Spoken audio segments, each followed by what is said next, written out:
Hello guys, in this video we are gonna learn how to use modulo function and implement a program to check whether a number is even or odd.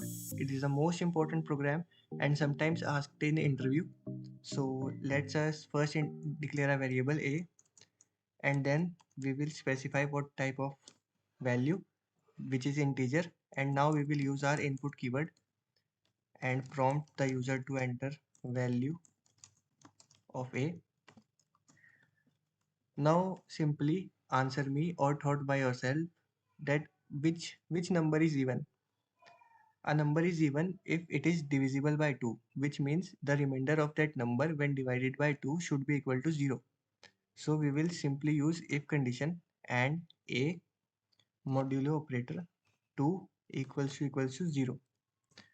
So what does this modulo operator do is simply it divides the number by 2 and check what is the remainder. If the remainder is 0, which means the number is even, you simply divide 14 by 2. You will get the remainder as 0. Why? Because the number is even. And if you divide 15 by 2, you will get the remainder as 1 because it is odd. So here we input the value and assign it to a. Then we will simply check if the remainder is equal to 0 or not.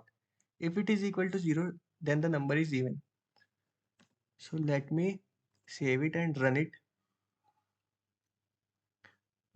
Let me enter here 15. Nothing will be printed because I have used only if condition, not else condition.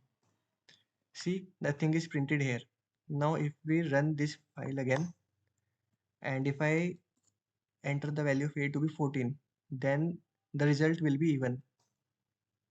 See, it's printing even because 14 is an even number. So that is all about even odd program. It is a very basic program, but it is the most important program and sometimes asked in interviews. So that was all about the even odd program, guys. Thanks for watching.